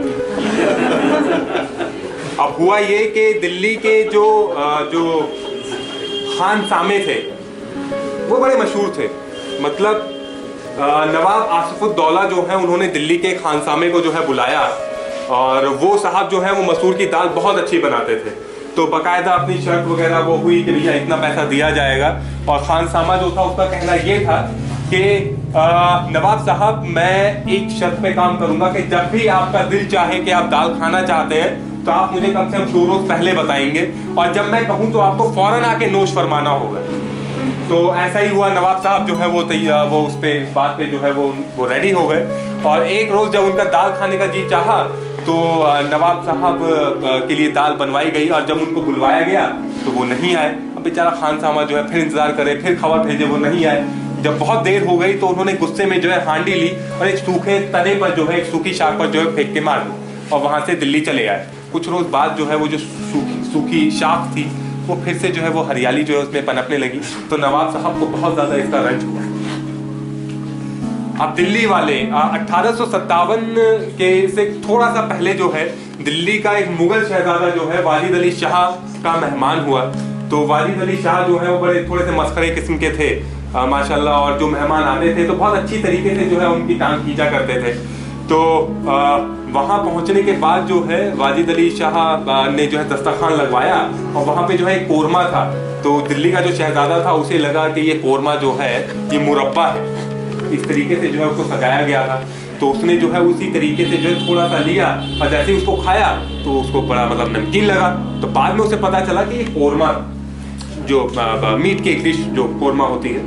तो वहाँ पे जो है सबने जो है वो कहे लगाने शुरू कर दिए, और बेचारे जो मुगल शहजादे थे उनकी नजरें थोड़ी देर के लिए झुक गई, शर्मिंदा हो गए। और कुछ रोज बाद जो है जो अपने साथ जो खानसामे और हलवाई लेकर गए थे उन्होंने कहा कि अब हम बुलाएंगे। तो वाजिद अली शाह को जो है अपनी देवड़ी पर जो है उन्होंने दस्तरखान पे बुलाया, और वहाँ बुलाने के बाद वाजिद अली शाह को ये लगा कि अब मेरी बारी है शर्मिंदा होने की। और ऐसा ही हुआ कि वहाँ पे वाजिद अली शाह जो है जिस खाने पर हाथ लगाते वो मीठा निकल जाता, चाहे वो अचार पे हाथ लगाएं वो मीठा, कोरमे पर हाथ लगाएं वो मीठा, बिरयानी पर हाथ लगाएं वो मीठा, रोटी पर हाथ लगाएं वो मीठा। तो वाजिद अली शाह ने जो है कान पकड़ लिया, और बाकायदा उनके जो हलवाई और जो खानसामे थे उनको बुलाकर जो है इनामो इकराम से नवाजा गया। दिल्ली के अंदर होता ये था कि लाल किले के अंदर जो है जब बादशाह जो खाने के लिए बैठा करते थे तो होता ये था कि पहले जो है कालीन बिछाई जाती थी, उसके ऊपर जो है सफ़ेद चांदनी जो है आप बिछा रहे हैं, फिर एक छोटी सी जो है वो टेबल जो है उसके ऊपर बिछाई गई और खास शहजादे और शहजादियाँ और बेगमात उनके दिन मुकर्रर थे कि कौन से दिन कौन साथ में बैठ के खाना खाएगा, और उस टेबल के ऊपर जो है चमड़े की जो है एक छोटी सी चादर जो है बिछाई गई और फिर हर तरह की चीज़ों से अखराजात जो वो आपकी छोटी छोटी प्यालियाँ और थोड़े थोड़े ये आपके जो बर्तन है उसमें जो है सारा सामान जो है वो रखा जाता था, हर तरह के फल और मिठाइयाँ वगैरह। उसकी मैं छोटी सी एक लिस्ट लेके आया हूँ कि उनमें होते थे जैसे पतीली के कबाब, शामी कबाब, हिरन के कबाब, मुर्ग के कबाब, तीतर के, बटेर, मोर, खरगोश और मुर्गाबी और सुरखाब के कबाब। सालन जो होता था कोरमा, वो मुर्गे का होता था, बकरे का होता था, हिरन का होता था, कबूतर का होता था, मछली का होता था। और जो चावल होते थे वो होते थे बिरयानी, काबुली, मुर्ग पुलाव, हरियल को पुलाव, चना, संदली, नरगिसी, फालसाई और शाहजहानी, नूरजहानी। और जो चावल मीठे होते थे उनमें होता था जर्दा, मुतंजन, किशमिश के चावल, बादामी चावल, हरियाली चावल, फालसाई चावल, माउल, लहमी चावल और मुजफ्फर चावल। अब जो रोटी जो होती थी वो कई किस्म की होती थी, जिसमें चपाती होती थी, बलदार होती थी, शीर माल, बाकर खानी, खमीरी, गाँव दीदा, गाँव जवान, नान गुलजार, नान बहार, हुमायूनी, रोगन रोटी, आसफी रोटी, नीलोफरी रोटी। अब समोसे भी होते थे इसमें आलू के समोसे, अब समोसा नहीं बोलते थे, इनको बोलते संबूसा। तो संबूसा जो होता था वो आलू होता था और कीमे का, तीतर का, बटेर का, मुर्गे का, अरबी का, जाफरानी, नरगिसी, सुलेमानी, ये समोसे होते थे। और ये लोग हलवे के बड़े शौकीन होते थे, तो इसमें नूरजहानी हलवा और ये अकबरी हलवा, फारूकी हलवा, आसमानी हलवा, जाफरानी हलवा, फलकनुमा हलवा, आदिजी हलवा, ईरानी हलवा, तुरानी हलवा, ये समझ नहीं आ रहा, मैंने ही लिखा था। ये ताशकंदी हलवा, हलवा सोहन, कलाकंद, मोती पाक, बालूशाही, अंदरसे की गोलियां। नाश्ता का इसमें से अभी अवेलेबल कौन-कौन से हैं चाइनीज शॉप में? तो बहुत निहायत पुरतकल्लुफ और अखराजात से ये चीज़ें जो है वो सजाई जाती थी। सोहन हलवे से मुझे एक किस्सा याद आया कि हमारे दिल्ली सुबहानी बहादुर शाह जफर जो है, कितना ज़्यादा उनका दिल जो था नरम था कि 1857 के दौरान हम लोग जीत जाते दोस्तों, पर हमारे पास जो है बहुत सारे ऐसे जासूस थे जिन्होंने गद्दारी की, हमारे अपने लोग। अब जैसे मिर्जा इलाही बख्श एक साहब थे जो मुगल खानदान से ही थे, उन्होंने जो है बहुत ज़्यादा गद्दारी की और उन्हीं के कहने पर जो है बहादुर शाह जफर को हुमायूं के मकबरे से जो है गिरफ्तार कराया गया। तो हुआ ये कि बहादुर शाह जफर दिल्ली सुबहानी जो है वो हलवा सोहन बहुत ज़्यादा जो है उनको पसंद था। तो एक रोज़ जब वहाँ से हुमायूं के मकबरे से गिरफ्तार कर लिया गया और दिल्ली वालों की नज़र से नज़रबंद करके लाल किले के अंदर एक तहखाने में उनको कैद कर दिया गया, तो वहाँ जो है वो अपने खादिम को बुलाकर बोलते हैं, अरे सुनो, ऐसा करो कि ये इलाही बख्श आजकल है कहाँ, ये बड़े प्यार से जो है वो हलवा सोहन का लाया करते थे, ज़रा उन तक ये बात पहुँचा दो कि आज भी जो है हमें हलवे सोहन की बहुत याद आती है। अब गिरफ्तारी के बाद जो है मिर्ज़ा इलाही बख्श, उनकी आंखें जो है वो झुक गई थी। बिल्कुल उनको बाद में ये एहसास हुआ कि उन्होंने बहुत गलत किया और ये कहा जाता है कि जब मिर्ज़ा इलाही बख्श तक ये बात पहुंची, अच्छा मिर्ज़ा इलाही बख्श मारूफ अलग है, ये अलग है, मिर्ज़ा इलाही बख्श तक ये बात पहुंची तो उस बाजार से कुछ रुपए का उन्होंने सोहन हलवा खरीदा और जाकर जो है दिल्ली सुबहानी को जो है वो पेश किया। तो ये थे हम दिल्ली वाले। और फिर 1857 के बाद क्या हुआ दोस्तों, 1857 के बाद जो है कि फिर से जो है आबादी वापस दिल्ली में आई और होता ये था कि जॉइंट फैमिली का बड़ा चलन था।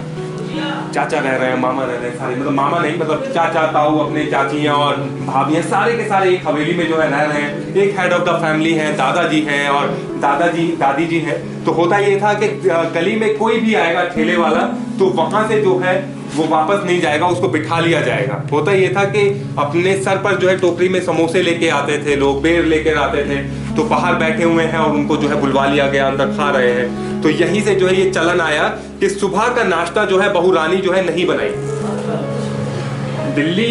पुरानी दिल्ली में आज भी ये वो है कि जो दुल्हन होगी वो सुबह का नाश्ता नहीं बनाएगी, सुबह का नाश्ता बाहर से आएगा। और सुबह के नाश्ते में क्या होगा, सुबह के नाश्ते में होता ये था कि शामी कबाब हो गए, आपकी रुमाली रोटी हो गई, और ख़ासकर जो ज़्यादातर लोग जो है वो पसंद करते थे वो पूरी और सब्ज़ी, और उसके साथ हलवा और गोलगप्पे की तरह एक चीज़ होती है, उसको जो है वो पसंद किया करते थे। तो दिल्ली वाले बड़ा बहुत ज़्यादा खाने पीने में सबसे ज़्यादा आगे रहते थे। अब ये जो पुराना चलन जो अभी नया मतलब यहाँ तक है वो क्या है, वो हुआ ये कि उस ज़माने में लोग जो है रातों को सोया नहीं करते थे, जैसा मैंने आपको बताया कि कब कहाँ से हमला हो जाए, तो इसलिए जो है रातों को भी जो है वो जगा करते थे। रक्स की महफिलें चल रही हैं और मुजरा हो रहा है और शायरी की महफिलें जो है वो आबाद हैं, तो रात रात भर जागे रहते थे, सुबह जाके जो है वो सोया करते थे। वही चीज़ थोड़ी बहुत जो है आज भी बाकी है, वो चीज़ तो नहीं है, पर हाँ लोग जो है आज भी अपने घरों के बाहर जो है वो बैठा करते हैं और दिन में जो है वो सोया करते हैं। अभी अगर आप चले जाएं तो मटिया महल के आसपास के इलाका जो है उसमें दुकानें जो है दोपहर में जाके कहीं खुलना शुरू होती हैं और रात भर जो है वो चला करती हैं। तो ये था खाने का जिक्र। थोड़ा सा टाइम और लूँगा मैं प्लीज़ आपको।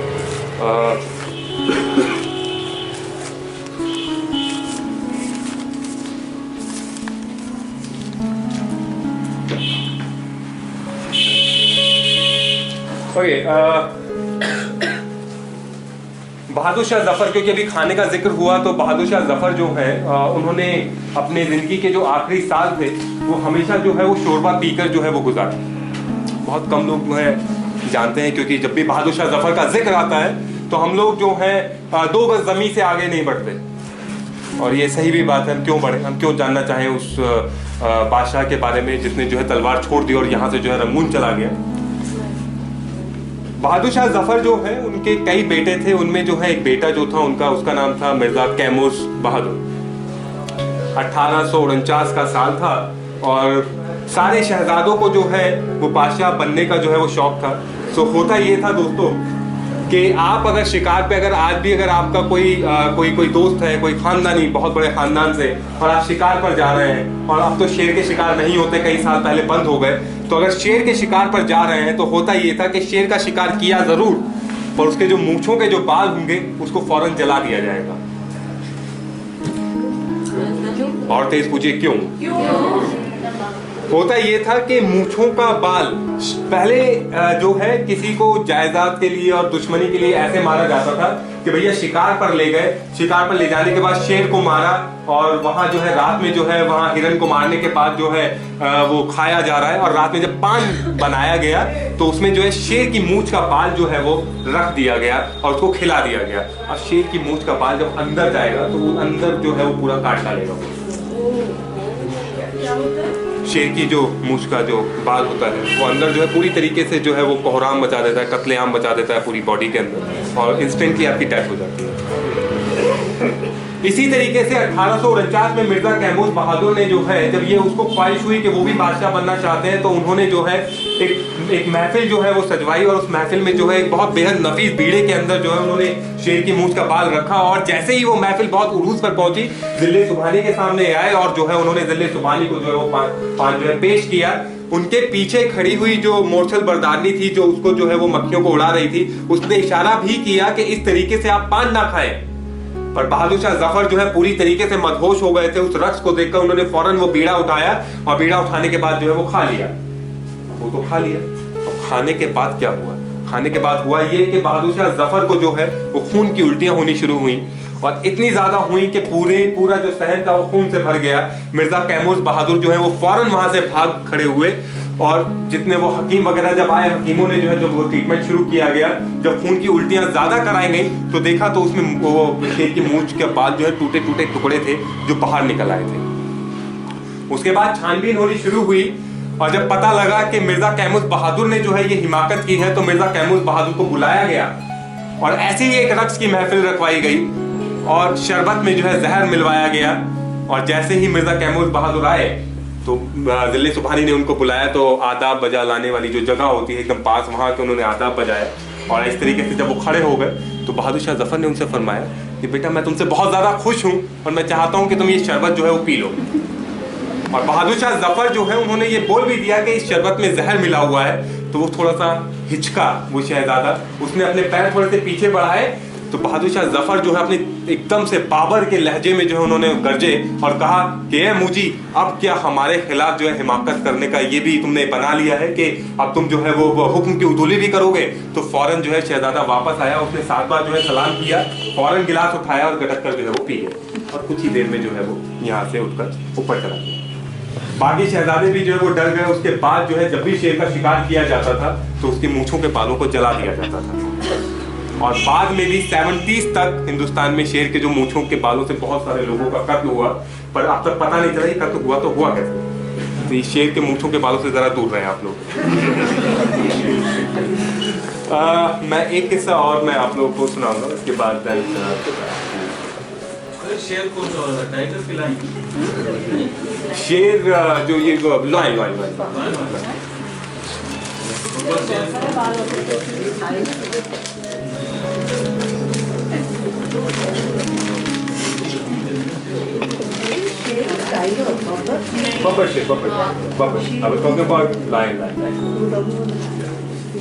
ओके। सो अभी हाल ही में जो है मैं कुछ किताबें पढ़ रहा था उर्दू की, और उसमें जो है कुछ चीज़ें जो है वो निकल कर आई। और इस तरह की हेरिटेज वॉक्स में होता ये है कि बहुत सारी चीज़ें रह जाती हैं और बाद में ध्यान आता है अरे मैंने ये बताया नहीं। तो ये किस्सा जो है हूबहू मैंने जो है नकल किया, बहुत ज़्यादा जो इसमें उर्दू थी उसको जो है थोड़ा सा उसको नॉर्मल किया और मैं आपके सामने इसको पेश करता हूँ। ये किस्सा क्या है, आपको उस ज़माने का एक हाल है। तो होता ये था कि हकीम की गली में है हकीमों की, तो हकीमों का जिक्र ना किया तो शायद तबीयत ना खराब हो जाए। अच्छा, होता ये था कि हकीमों की बहुत ज़्यादा इज्जत थी और उनको जो है सराखों पर बिठाया जाता था। तो एक नवाब मुमताज़ महल जो अकबर शाह सानी की बड़ी बीवी थी, मतलब बहादुर शाह जफर की अम्मा, नवाब मुमताज़ महल जो अकबर शाह सानी की बड़ी बीवी थी, इनकी बहू कुछ अलील हुई, तबीयत उनकी खराब हुई। इनकी बहू कुछ अलील हुई, हकीम रुकनुद्दीन खान साहब ने जुलाब तजवीज़ किया। बेगम साहब ने जुलाब से इनकार फरमा दिया और कहा कि जुलाब की कड़वी दवा मुझे ना जुलाब की कड़वी दवा मुझसे ना पी जाएगी। हकीम साहब ने कहा हुजूर कड़वा कतई ना होगा। बेगम साहब ने फरमाया कि कड़वा ना हुआ तो अमलताज की बू होगी। बेचारे हकीम साहब जो है कशमकश में थे।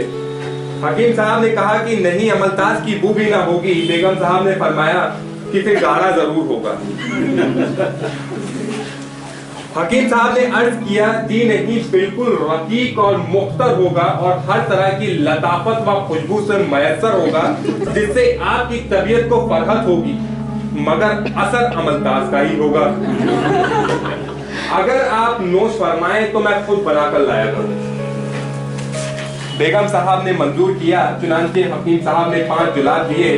बात सेहत बेगम साहब ने खुश होकर 500 रुपए के अलावा दुशाला वगैरह भी इनाम फरमाया। तो ये हमारी बेगमें थी। अच्छा, एक और बात, अब थोड़ी सी ड्रेसेस की भी अगर बात करें। अच्छा, आपने देखा होगा कि पजामी वाला जो एक चलन है वो दिल्ली का है। एक्चुअली में होता ये था कि गरारा और शरारा वाला जो है वो अवध का है।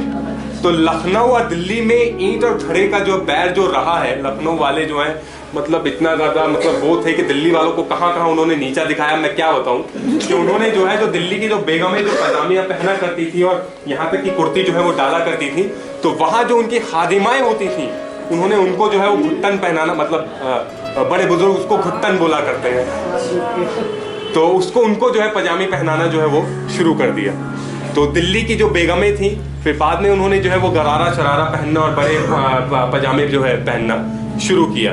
और ये टोपी वाला एक रिवाज था दिल्ली के अंदर, वो ये था कि अभी भी 1960s तक भी दिल्ली में जो है हर कोई वो किसी भी मजहब से ताल्लुक रखता हो वो टोपी लगा के निकलेगा।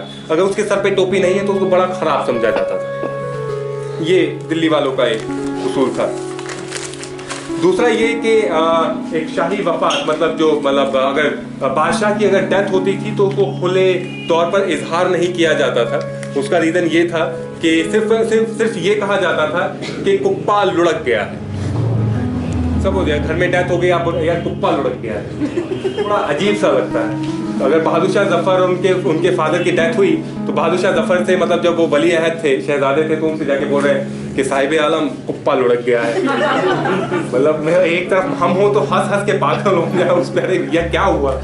तो होता ये था कि एक तरफ तो जो है मतलब खुले तौर पर इजहार करना कि कोई मर गया है बड़ा गलत समझा जाता था, खासकर बादशाहों के लिए, क्योंकि शहजादों के लिए तो वो ईद का मौका था। एक तरफ जो है बादशाह जो है वो उसकी मैयत की तैयारी हो रही है और दूसरी तरफ शहजादे के महल में शादियाने बज रहे हैं। तो इस तरीके से जो है ये कुप्पा लुढ़कने वाली जो है बात सामने आई। कुप्पा मैं इसमें एक लिस्ट जो है मैं आपके साथ शेयर करना चाहता हूँ। ये बहादुर शाह जफर के जो फर्जंद और उनकी जो शहजादियाँ थी उसमें 2-4 लोगों के अलावा हम लोग नाम जानते नहीं हैं। अगर आप चाहें तो नोट कर लें, ना चाहें तो ना करें, it's total up to you. एक थे मिर्जा मोहम्मद दाराबख्श बहादुर मीरान शाह वली अहद अव्वल, मतलब जो सबसे पहले जो अगर बहादुर शाह जफर उनकी डेथ होती तो ये जाके बादशाह बनते। फिर इनके बाद थे मिर्जा शाहरुख बहादुर वजीर आजम मुख्तार आम, मिर्जा कैमूर बहादुर वली अहद दोम, मिर्जा फखरू वली अहद सोम, मिर्जा मोहम्मद क्वैश बहादुर मिर्जा जहीरुद्दीन उर्फ मिर्जा मुगल, मिर्जा फरखंदन शाह बहादुर मिर्जा हिजर सुल्तान बहादुर मिर्जा बख्तावर शाह, मिर्जा सोहराब हिंदी मिर्जा अबू नासिर बहादुर, मिर्जा मोहम्मदी मिर्जा अब्दुल्ला मिर्जा कोचुक सुल्तान, मिर्जा शाह अब्बास और मिर्जा जमा बख्त। मिर्जा जमा बख्त से ही जो है आज बंगाल में जो है एक फैमिली जो है रह रही है, वो मिर्जा जमा बख्त से उसका ताल्लुक है। ये शहजादियों का अगर जिक्र ना करूं तो ये थोड़ा सा इनके साथ नाइंसाफी होगी। शहजादियों के नाम कुछ इस तरीके से, ये बहादुर शाह जफर की डायरेक्ट औलादे हैं।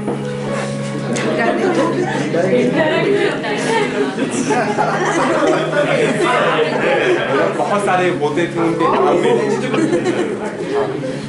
काशिफा सुल्तान बेगम, नन्ही बेगम, आगा बेगम, मुबारक उन्नीसा बेगम, सबीहा बेगम, मखौली बेगम, सबीरुल जमानी बेगम, हुस्न जमानी बेगम, नवाब बेगम, हाजी बेगम, कुलसुम जमानी बेगम, जमिया बेगम, औरंग जमानी बेगम, प्यारी बेगम, बस्ती बेगम, नन्ही बेगम, खुर्द, हमीदा जमानी बेगम, सालत जमानी बेगम, कुतबी बेगम, बलाकन बेगम, मरियम जमानी, खैरुन्निसा बेगम, सितारा सुल्तान, अफसर जमानी, तन हिदायत आरा बेगम।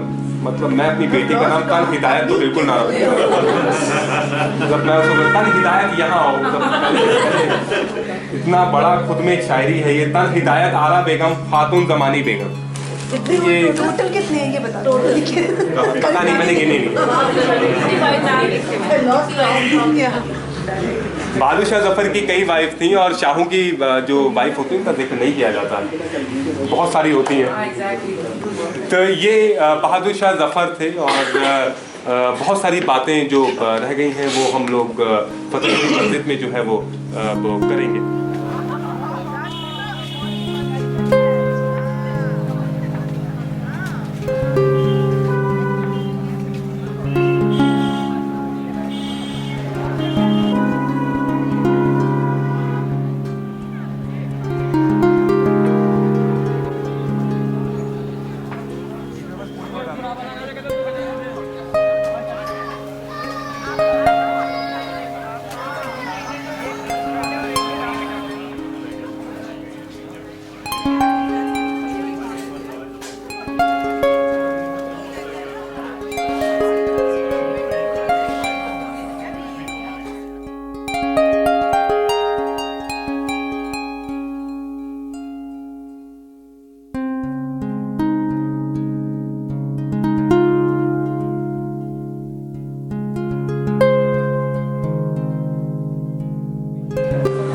बहुत सारे हिस्टोरियन जो इस बात से अग्री करते हैं, बहुत सारे लोग इस बात से इत्तेफाक नहीं रखते। हुआ ये कि जब शाहजहानाबाद बन रहा था तो जामा मस्जिद जो है बनवाई जा रही थी और इस पूरे प्रोजेक्ट में जो है बेगम शहजादी जहांआरा बेगम साहिबा जो है वो पूरी तरीके से जो है इन्वॉल्व थी उसमें। हर चीज़ जो है वो देख रही थी, हर चीज़ जो है उनके सामने से हो रही थी। बाकी जो बेगमें थी उनको ये लगता था कि मुमताज़ महल की डेथ के बाद जो है अब थोड़ी सी हमारी पीछ होगी, पर ऐसा नहीं हुआ। मुमताज़ महल के बाद जो है शहजादी ने जो है उनकी जगह ले ली। अब जब हर जगह जो है शहजादी जहांआरा का जिक्र हो रहा था तो वहीं एक बेगम थी, फतेहपुरी बेगम, जिनको जो है कुछ ऐसा करना था कि आने वाली नस्लें जो हैं उनको याद रखें। तो उन्होंने जो है ये मस्जिद बनवाना शुरू किया। और जब ये मस्जिद मुकम्मल हो गई तो यहाँ पे भी जो है शाही इमाम को रखा गया। ये एक ऐसा पहला शहर है जहाँ पे 2 शाही मस्जिदें हैं। वैसे तो अब तो बहुत सारी हैं जो छोटी छोटी बना देते हैं, पर शाही ज़माने की 2 शाही मस्जिदें हैं जिसके अंदर 2 अलग अलग शाही इमाम हैं। यहाँ मैं जिक्र कर रहा था कि यहाँ अगर हम लोग खड़े हो जाते थे पहले, आज से 200 साल पहले अगर मैं पीछे जाऊँ तो इस दरवाजे से अगर आप खड़े हो जाएं तो सीधा जो है आप दीवाने आम की तरफ से लाल किला पूरा नज़र आता था यहाँ से जो है। और चांदनी चौक की क्यों बोलते थे वो इसलिए क्योंकि इसकी 2 थ्योरीज हैं। वो ये है कि जब जहारा बेगम साहिबा ने चांदनी चौक को डिज़ाइन किया तो जो उसकी शॉप थी वो हाफ मून शेप में दोनों तरफ। और दूसरा ये कि जो लाल किले के अंदर से जो नहर निकलती थी, नहर बहिश्त, वो जो यहाँ तक आती थी बिल्कुल इसके दरवाजे तक, तो उसमें जो है चांद का रिफ्लेक्शन उसमें पड़ता था परछाई, तो उससे जो है ये चांदनी चौक कहलाया। और ये कहा जाता है कि उस ज़माने की सबसे खूबसूरत सड़कों में जो है ये शुमार थी। और हमेशा जो है इत्र और केवड़े और गुलाब जल की खुशबू से महका करती थी। दोनों तरफ जो है वो पेड़ हुआ करते थे, बहुत ज़्यादा जो है भीड़ भाड़ यहाँ पे नहीं हुआ करती थी। जो लोग यहाँ आते थे वो यहाँ के रहने वाले हो जाते थे। 1857 के बाद जो है तकरीबन 80% जो इमारतें हैं यहाँ पे जो है ब्रिटिशर्स ने जो है उसको गिरा दिया। अभी तो बहुत कम बची हैं। तो थोड़ा सा अगर आप उसको तसव्वुर करें, इमेजिन करें कि जैसा हमारे सेंट्रल एशिया में इस्फहान, तेहरान वगैरह में और टर्की वगैरह में जो मस्जिदें या अलग अलग इमारतें हैं और जिस तरीके से काम उस पर नक्काशी वाला है वो हो रहा है, तो वो सेम जो है पहले यहाँ था। और जैसे ही उस पर सूरज का जो रिफ्लेक्शन उस पर पड़ता था, उस पर लाइट पड़ती थी, तो अलग से ही चमचमाना और दमदमाना जो है उनका शुरू हो जाता था। तो आप सोचें कि भाई ये वो शहर था कि हर कोई जो है यहाँ पे बसना चाहता था दिल्ली में। और जहाँ आप लोगों की सोच खत्म होती है दिल्ली के लिए, वहाँ से जो है दिल्ली शुरू होती है। तो जहाँ आप सोचना एकदम बंद कर दें दिल्ली कि दिल्ली ऐसी थी, उसकी खूबसूरती के लिए, उसके कल्चर के लिए, उसके रंगों के लिए, उनके लोगों के लिए, तो दिल्ली के अंदर ऐसे ऐसे लोग हुए। क्या आपको मालूम है दिल्ली का पहला नॉवेलिस्ट कौन था? डॉक्टर नज़ीर अहमद। कोई नहीं जानता है, कोई नहीं जानता है उनको। डिप्टी नज़ीर अहमद जो थे वो जो पुरानी दिल्ली में रहते थे 1857 से पहले जो है, और बहुत ज़्यादा बहुत अमीर फैमिली से नहीं थे। यूपी से जो है उनकी फादर जो है उनको यहाँ छोड़ के गए, एक स्कूल में एडमिशन दिलाया, एक मदरसे में रहते थे। तो पहले तो स्कूलों को मदरसा ही बोला जाता था। मदरसे में रहते थे और वहाँ जो है वो उनका काम किया करते थे। जब उनको खाने पीने की बहुत ज़्यादा किल्लत होने लगी तो ये कहा जाता है कि पड़ोस के जो इमाम साहब थे उन्होंने जो है उन्हें अपने घर जो है काम करने के लिए रख लिया। तो वहाँ पे जो उनकी जो बेटी थी, होता ये था उनसे बहुत सारे मसाले जो है वो पिसवाया करती थी। जब वो पीस नहीं पाते थे तो वो आके जो है पत्थर उनको मारा करती थी इस तरीके से। आप ये देखिए कि वक्त ये था कि उन्होंने सोचा भी नहीं था कि वही बच्ची जो है आगे जाके उस बच्चे से जो है उसने शादी की। तो शादी की पहली रात जो है उन्होंने बहुत सारी शिकायतें की, उन्होंने मेरे इस तरीके से मारा, मैं आज तक भूला नहीं हूँ उस बात को। और फिर डिप्टी नज़ीर अहमद जो थे, मतलब सिर्फ नज़ीर अहमद पहले अगर हम बोले, उन्होंने दिल्ली कॉलेज में जो है नौकरी की और फिर उसके बाद जो उन्होंने नावल लिखने शुरू किए। उनके नावल इतना ज़्यादा मशहूर हुए कि अंग्रेज़ हुकूमत भी जो है बहुत ज़्यादा मुतासिर हो गई और फिर उसके बाद अंग्रेज़ी में उनका तर्जुमा हुआ, ट्रांसलेशन हुआ। अनफॉर्चुनेटली मुझे एक बात का नाम याद नहीं है। तो उन्होंने बहुत सारी परियों की कहानियाँ और बहुत सारी चीज़ों को मिक्स करके और उस ज़माने में फेमिनिज़्म को जो है उन्होंने वहाँ पे जो है उन्होंने बढ़ावा दिया कि औरतें कहाँ हैं, उनको कहाँ होना चाहिए, ये सारी चीज़ें। तो इसके अलावा जो है डॉक्टर डिप्टी नज़ीर अहमद थे, ये बहुत एक छोटी सी शाख है। लाखों लोग जो हैं यहाँ पे रहे जो यहाँ से चले गए। दाग दहलवी जिसको उर्दू गज़ल का स्कूल बोला जाता है, वो इसी सड़क पे जो है टहला करते थे चांदनी चौक में। और यही आगे जाके गुरुद्वारे से थोड़ा सा पहले दरीवे में जो है उनकी हवेली हुआ करती थी। तो यहाँ दिल्ली जो एक शहर था आलम में इंतखाब, यहाँ की जितनी बातें की जाएँ वो कम है। रस्म व रिवाज के बारे में बात की जाए वो सारी कम है। यहाँ ईद, होली, दिवाली जिस तरीके से मनाई जाती थी वो हिंदुस्तान में अलग अलग किसी भी शहर में वो आज तक वो देखी नहीं गई। वो महफिलें जो यहाँ की जो महफिलें थी उसका सामना जो है कहीं नहीं।